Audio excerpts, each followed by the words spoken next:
If you're just joining us, this has been unfolding for about the last 45 minutes when the first calls began coming in for reports of shots fired at the Navy Yard. Since then, a myriad of police agencies, including Capitol Police, D.C. Police, SWAT teams, just so many different jurisdictions responding to this. We have seen officers running in full body armor with their weapons drawn. Sam Sweeney, first one on the scene. He joins us live. Lieutenant Commander Scott Williams, tell me what it was like inside the building, what you saw. Well, it was pretty much like the first time. There was a lot of people, running for the exits, running for shelter, stuff like that. A little bit of confusion. I mean, obviously, my colleague and I were just talking, and they say, what's the chances of lightning striking twice? And well, you never thought it would happen again. So, a lot of confusion. With the current procedures in place, we actually really knew what to do. I mean, we went right into lockdown, right? Took shelter. So after that, there was kind of that calm where now what's next? Did you see any sort of a shooter, or anybody who they thought was a shooter? No, I did not. Not at all. What was all the concern about that? I'm not sure. Again, what we heard someone yelling, get out of the building, stay away from the cafeteria, get out of here. And everyone started running towards the exits, and so we were nearest an office, so we just dove into the office and locked the door. Lieutenant Commander, our sources are confirming that there were 2 armed shooters, 1 victim. What do you think about that? My prayers go out to the family. We've been through this before. Brings back a lot of painful memories, and that's hard. That's hard. How were you able that's to hard get to hear. out of that office? What gave you the clearance? The police. The police. I'm not sure what agency they were from, but one of the police agencies. They came to the door and escorted us out of the building. Talk to me about what it was like being in Building 197 again. You just went back a little while ago. We did. We just moved back. Our code moved back in March. And it was kind of surreal being back in there, but we figured we could get back to normal, back to doing our job, back to building ships, and and here we are again. So What sorts of security measures, what sorts of drills have you guys been doing differently since the first shooting? We've been doing so we do active shooter drills, we do fire drills. We actually just got done doing a set of drills for this and for fire, and everything went well, everything was successful. We've tested our alarms, so they have taken great precaution to try to prevent this from happening again. So so again, not knowing what actually went on in there, I'm can't speculate on what happened. Now, I come from a military family, and I know that it used to be that you thought once you were inside the perimeter, you were safe. It's not like that anymore. No, really, it's not. I mean, I joined the Navy back in 1995, and the feeling was when you got on a installation, and military installation, you were safe. And and I'm not saying that I don't necessarily don't feel safe, but it's concerning that these things can happen. What kind of security do you go through to get into the base?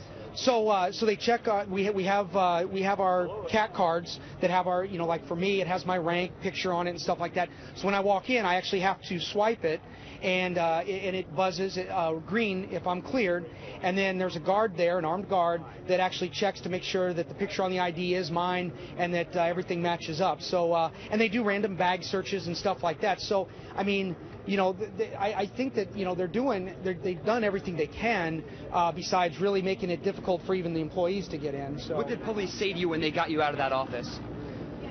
They asked us a bunch of questions, obviously, to make how many people are in there with you, friendly, stuff like that. And once we identified ourselves, then they just asked us to keep our hands up, stay together as a group, and then they safely escorted us out. I felt very secure as they were escorting us out of the building. They really were on the ball. Were you in the building when they said Commander Scott Williams, you just heard him there. He was inside the building at about 7:40 this morning when he heard people screaming, telling him to get down, stay away from the cafeteria. They went into an office, they locked the door, they got down, but they waited for police to come in to clear them out. Those police, as you just heard him say, they questioned him, and then they were able to get out of the building safely. He could not confirm an active shooter, but again, he was escorted out of the building. A very scary situation. Lieutenant Commander Scott Williams was also in the building back in 2013 when there was a shooting at Building 197 then. Very scary situation out here. Sam, I just wanted to ask you really quickly, it sounds like he was able to confirm what our Jennifer Donnellan was saying, that police officers are going room by room, doing a sweep, floor by floor there of Building 197 to give the all clear inside that building, yes? I have not heard that, but we're still waiting for everything so. Audrey, I lost your audio there for a second. Could you repeat that last question? It sounds like he was saying exactly what our Jennifer Donnellan had been reporting, that they are going room by room to clear that building and get that building out of that lockdown situation. That's what he was saying. He said he was huddled in that office, as people were screaming out in the hallway. They locked the door, but they waited for the police to come back in and give them the all clear. But the police didn't just let them go. They did do some questioning before they let them go. And then, as you said, they moved on to the next room. But they are working to get people out of that building safely. And right now, the scene is it's getting quieter. I'm going to step out of the way and show you. Some of the police cars have left the area and gone down some of the side streets. But beyond 5th Street there on M Street, still completely blocked off with a sea of law enforcement, fire trucks, ambulances, and the helicopter still flying overhead. Okay, Sam Sweeney live there for us this morning with an interview with the lieutenant commander who was inside Building 197 this morning as it was placed on lockdown after there were reports of shots fired. He was also in Building 197 back in September of 2013 when that massacre took place. Sam, thank you for bringing us that interview. Chilling to hear him say, you think you would be safe once you get inside the gates of a military compound. It's 8:45 this morning. We want to get back to our Sam Ford, who is also there live for us at the Navy Yard. Sam, you have an interview with another employee there?